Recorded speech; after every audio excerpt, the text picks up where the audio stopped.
Paul Thomas Anderson's latest cinematic marvel, one battle after another, is making a tsunami.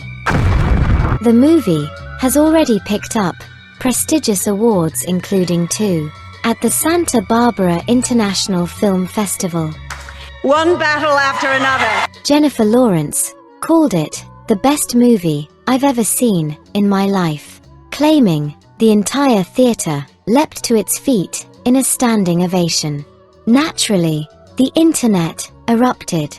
A masterpiece has arrived. One battle after another. This is the best movie I've ever seen. Except, of course it hasn't. Artistically, it's a mess. Commercially, it's a disaster.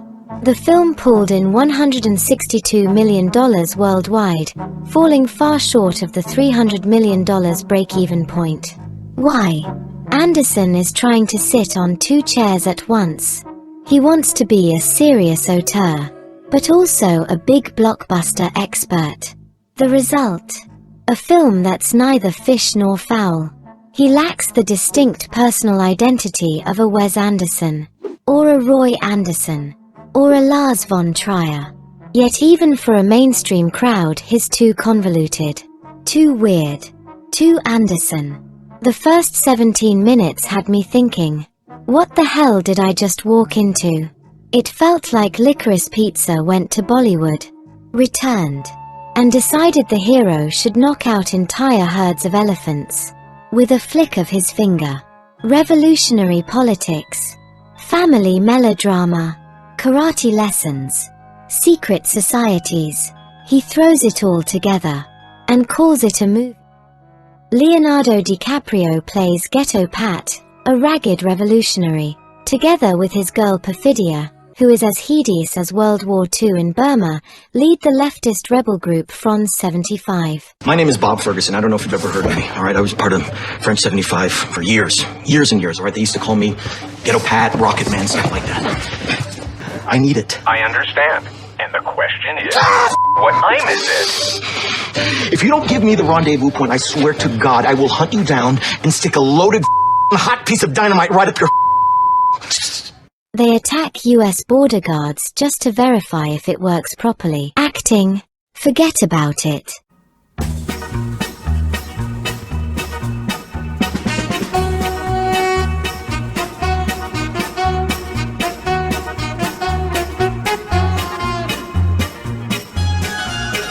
Sean Penn, Tiana Taylor, straight up train wrecks.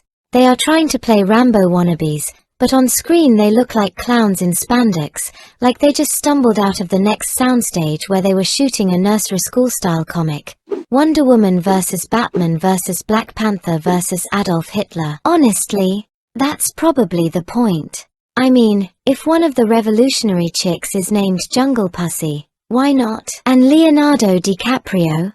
Oh, my stars, the poor chap looks straight up miserable as the dad, darlings. Got absolutely nothing to work with, bless his soul. And honestly, it ain't even his fault. Dad, what is wrong with you? You know, you are so unsuitable for my daughter. What I'm doing here. The only dude who actually slays. Benicio del Toro, straight up karate sensei vibes. You know what freedom is? What? No fear. Go! After Perfidia pops out a daughter, Charlene, Pat tries to get her to settle down like a normal human being. Naturally, she ignores him, ditches Pat and the kid, and carries on with her revolutionary nonsense. She ends up arrested after offing a security guard during a spectacularly ill-advised bank robbery. Lockjaw, ever the bureaucratic sadist, brokers her freedom in exchange for the names of her French 75 comrades. Perfidia dips into witness protection like she rage quit the plot, while Lockjaw is out here, thriving hunting her crew, like a Bond villain who traded world domination for a corporate job, clipboard, checklist, HR energy. Meanwhile, Howard Somerville, the only sensible bloke in French 75, shuffles Pat and Charlene into new identities. Congratulations, they are now Bob and Willa Ferguson, proper suburban nobodies. And Perfidia? She bolts to Mexico like she's just booked a bargain holiday. Willa, the karate daughter, is basically starring in a completely different film. Monastery. Finds out mum's a traitor. Full emotional meltdown. Crying. Hugging dad. Repeat ad infinitum. Then, of course, the plot hits you. With a twist. Scraped off the pavement. Her real dad isn't DiCaprio. Naturally, it's Lockjaw. Lockjaw, ever the psychopath, decides he must hunt down his own daughter apparently, to unlock some ludicrous Christmas Adventurers Club achievement. Why? No idea. The script certainly doesn't. He fails. Spectacularly. Gets taken out. By the same Christmas adventurers. And all of this. Absolutely nothing. Just background. Noise. What matters is the social box each character has to tick. The movie feels a lot like old Soviet films. The hero, a worker or a Bolshevik boss, shines with rosy cheeks, looks perfect like a statue, and does push-ups at sunrise. Industry big shots, high society ladies, and blue blood types are ugly as sin, dumb as a box of rocks, and just plain ridiculous. Think of films like Lenin in 1918 by Mikhail Rom, or The Fall of Berlin by Mikhail Ciaurelli. Modern Hollywood works almost the same way. Skin color, gender, and social background are the most important thing. A bunch of people got all worked up, squealing that the movie criticizes both sides, and that's why Anderson is some kind of genius. But that's such a load of nonsense. It's almost impressive. Anderson is completely on the side of leftists, and the Hollywood party machine he happily works for. All those cute flaws, and harmless little mistakes of the revolutionaries, supposedly there to show the director is above the fray, actually just make them look more human, more lovable, kinda like Vladimir Lenin, who, as we all know, was the most humane guy ever, right? These feel-good touches give them depth and complexity. Meanwhile, every single one of their opponents is portrayed as straight-up demons, like a walking collection of every possible vice, crammed into one miserable human being. Shot in VistaVision, the film is still ugly and stilted.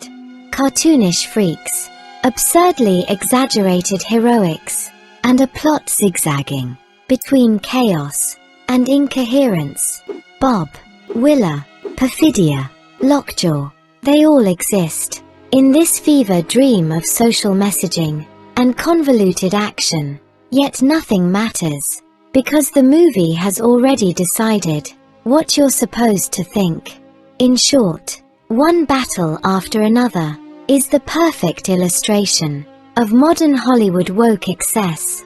Loud, overstuffed, morally smug, and desperately trying to impress. This is exactly what Roger Scruton wrote in his book Fools, Frauds and Firebrands.